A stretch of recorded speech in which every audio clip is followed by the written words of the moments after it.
Ես вообще դուխով չեմ Ինչի՞ չի զգացում արդեն հպարտել չեմ։ Ինչի՞։ Ես իմ երկրում իմ քաղաքում դուխով ու հպարտ եմ։ Ինչի՞։ Բայց դրսերը ոչ դուխով են, ոչ հպարտ։ Դրսերը ինչ կապ ունի, ամեն երկրի իր քաղաքացուն պետք է դուխով հպարտ լինի, դրսում քաղաքացին ինչի պետք է դրսով։ Մենք մեր երկրում հպարտ ենք, դուխով ենք։ Բա ես մեր երկրի պատասխանատուն եմ, բա դրսի պատասխանատուն ես եմ։ Բայց Հայաստանից ելնում ես դուրս, էլ դու ոչ դուխով ես, ոչ է հպարտ ես, որովհետև մնացածը արդեն դուխովաց է ու հպարտացել է։ Եղբայր, ուրեմն ու այդ խաղաղությունը, պարոն Փաշինյան, որ ժամանակավոր բերել եք մեզ, որ այդ խաղաղությունը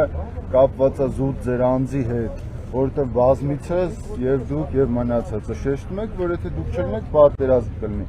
Բայց արդյոք մեզ պետք է այդպես խաղաղություն, եթե մի անձի հետ է կապված այդ խաղաղությունը։ Աստված ոչ ասցե, ես երևի թե այդ ձեր ասածից հետո ամեն օր աղոթում, որ ձեզ բան չլինի, հանգարց կռիվ չլինի։ Բա որ Աստված ոչ անի, ձեզ մի բան լինի։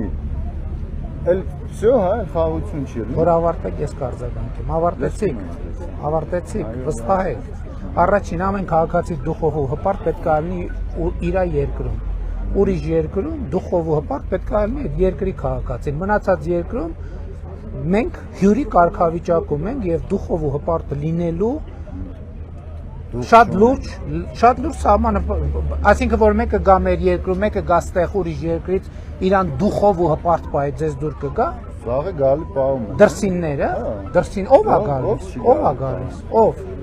ով օրինակ ով է գալիս։ Պարսիկները, իրան գալիս են դուխով հպարտ են պահում։ Իրան գալիս են։ Նոր տարվա գիշերը Երևանում մենակ իրանք էին դուխով ու հպարտ նոր տարի անում։ Ոչ, դուք որտեղ եք եղել նոր տարվա գիշերը։ Որտեղ եք եղել դուք։ Եվ որ Երևանում որտեղ ես հրապարակում կանգնած եմ եղել։ Այնտեղ 90%, մի րոպե, այնտեղ 90% եղել են Հայաստանի քաղաքացիներ եւ հյուրերը պահել են հյուրի նման, տանտերերը պահել են տանտիրոջ նման։